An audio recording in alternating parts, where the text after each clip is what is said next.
update. These are the old sticks. Moose 8-inch, Enjoy 7.5. This thing's 15 years old. This thing's 15 days old. So, this is great. I didn't put the stickers on now. I feel kind of weird because it's been used without the stickers. So I feel like I can't put the stickers on it now. Psycho. This one had a sticker, one sticker, a buddy sticker. I just took it off because kind of didn't fit the vibe. But this is the setup. So, these are all original. Bearings from the wheels, nuts and trucks and everything the same from literally 15, 16 years ago. The bearings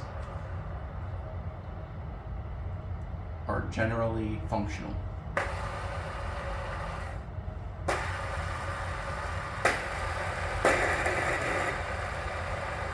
That one's the functionally broken one, but still like 90% better than it was, and it doesn't affect the roll other than being slow. But all the bearings were successfully cleaned, re-lubed, and de-shielded, cleaned, and lubed. So they work. They functionally are fine for what I'm doing. So if it's nasty out and I need to push around in puddles or whatever, I'll just use this one and then put them back in the Windex. Actually used like citrus scented multi-surface cleaner, and it got rid of the grime in, I think I left it there for a few hours because I went to a class and then came back, but they all work. The lube helped insanely. So that's that. The method works. I understand the engineer perspective, which is you want to keep the grime out and keep the preserved lubricant inside. That makes sense if you're not using this thing the way skateboarders use it, which I think is the kind of, if you were a skater, you'd know. If you were an engineer, you'd know. Both are correct.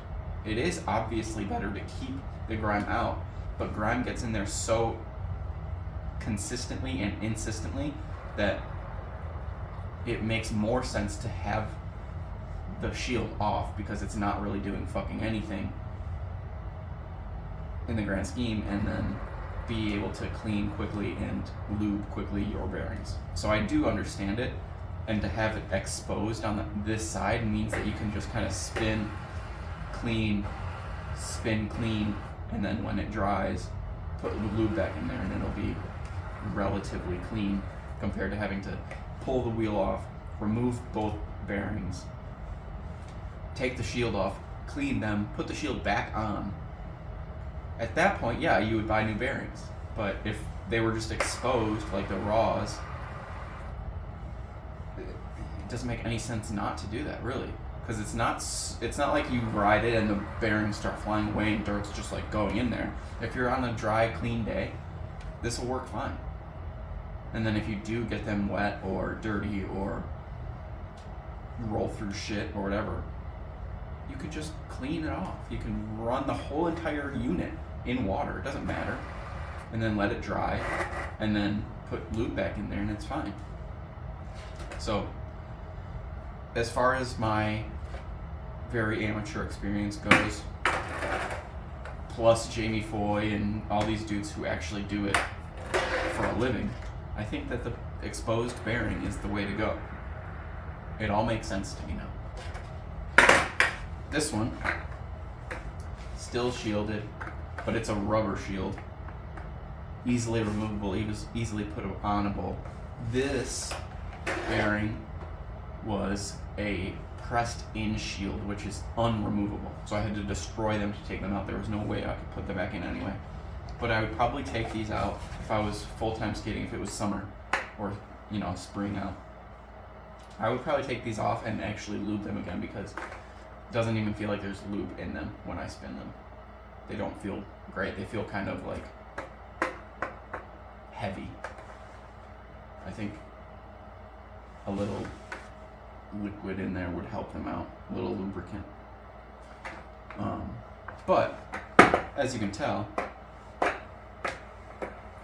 they're clean, they're fresh, they're new. But they don't spin very long. Like, they're not high quality bearings at all. But yeah, that's the situation. Silver trucks, warehouse bearings, moose board, total beginner setup. As cheap as a setup as you can get. $30 deck plus like 70 for the setup. 50 to 70, I'm not sure. It was like $90 I think total. So 30, 60. But yeah, those are my things. Let's move around. I'm trying to get used to the 8-inch, so I'm gonna leave my old homie in the back.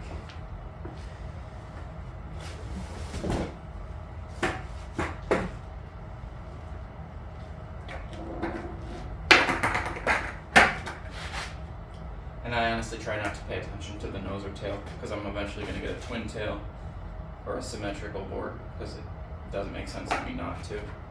And I think I want to go flatter with the shape of the board.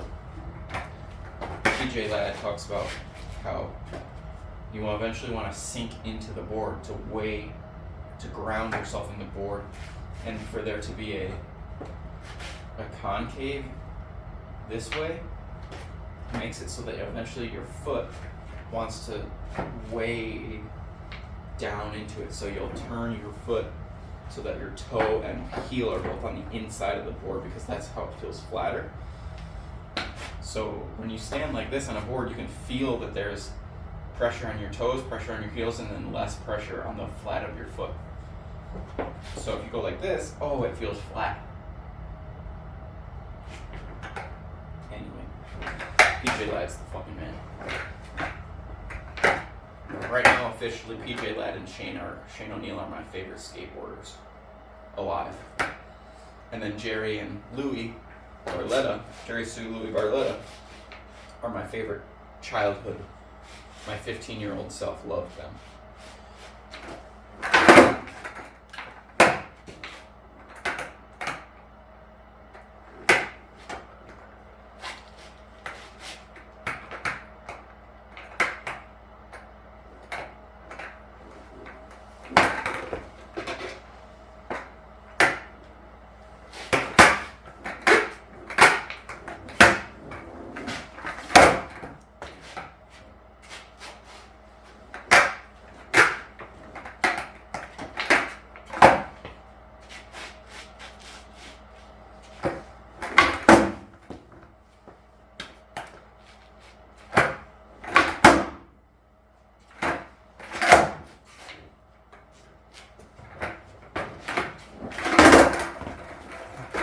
So scared to push and ollie.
Nice, Mitchy Brusco. Thank you.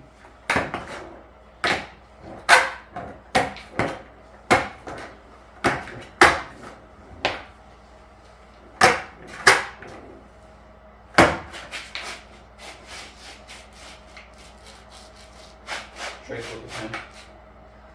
Probably gonna hurt something. As in physically damage something in the room, but here we go. Oh. 75% flip.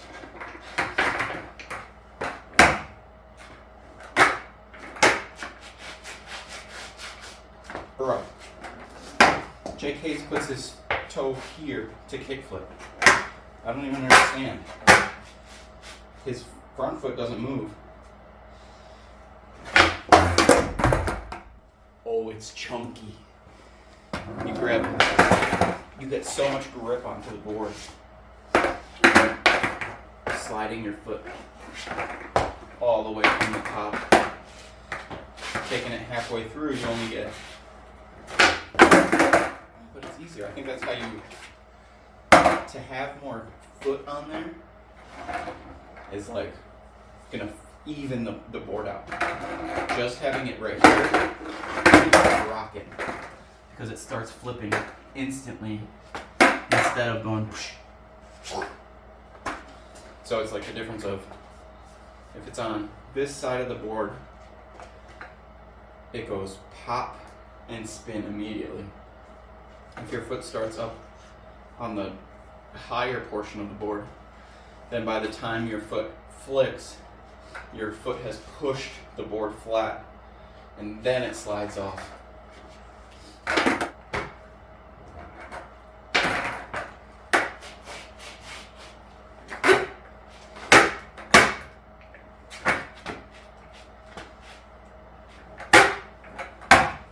I'm gonna break this light one day.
Never landed a front shove.